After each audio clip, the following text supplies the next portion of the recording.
In the light of growing anti-Islamic propaganda, such as anti-Islam protests in some parts of the West for research Islam, equating Islam with terrorism, what is the prospect of Islam and Muslims in the West?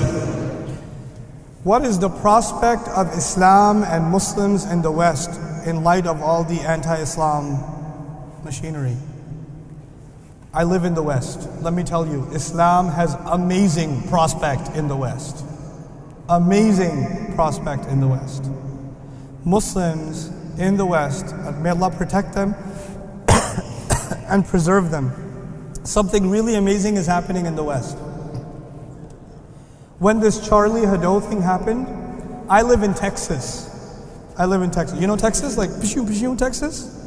Okay? Now, in Texas, we had a rally for Muslims. Stand with the Prophet. Stand with the Prophet. And when we had that rally for Muslims, only a few hundred Muslims came. Some people showed up from, some small towns in Texas. Have you ever seen biker gangs? These people that have glasses, tattoos on their arm, leather jacket, big Harley Davidson motorcycle. Seen those guys? They showed up. Go back to your country. They made a lot of noise. They brought guns with them just to show off. They're not going to do anything, but you know what? The media saw it. And these people, even Americans think they're crazy. Yeah? Even Americans think they're crazy. So you know what happens in the media? Now the people who are anti-Islam look crazy. This is a good thing. It's not a bad thing. Let them make more noise. It'll show how intolerant they are. They believe that the Muslims are extreme, Muslims are violent, Muslims are intolerant. What are you? What is this? Let the film speak for itself. And by the way, some amazing people are rising to the occasion. In the West, the conversation about Islam is not one way. You know what happened in Texas? The Muslims went to the State House in Austin, the Capitol Hill in Austin. And one of the governors of one of the cities in Texas, he said, all the Muslims of America that are like American citizens, all the Muslims should declare their loyalty to the American Constitution, and they should make public statements that they don't believe in jihad. He said that all the Muslims should do this. We did not answer him. Muslims did not answer him. The non-Muslims answered him.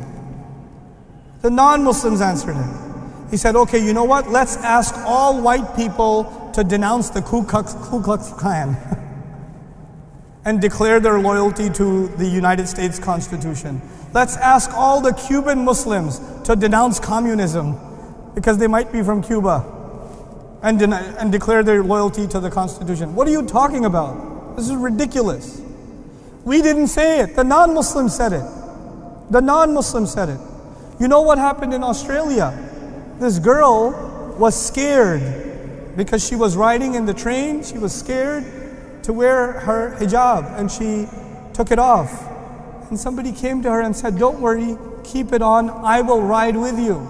And that started trending on the internet. This is an opportunity. If we can take advantage of this opportunity, this is actually an opportunity to raise awareness about Islam. I'll give you one last story, my favorite story. This is a recent story from last week. A Christian woman from Texas lives in Japan, in Tokyo. She's in Japan, in Tokyo. She emailed me.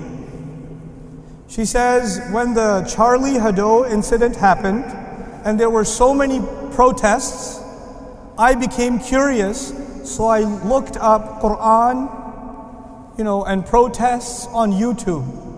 And I found your video. She told me she found my video.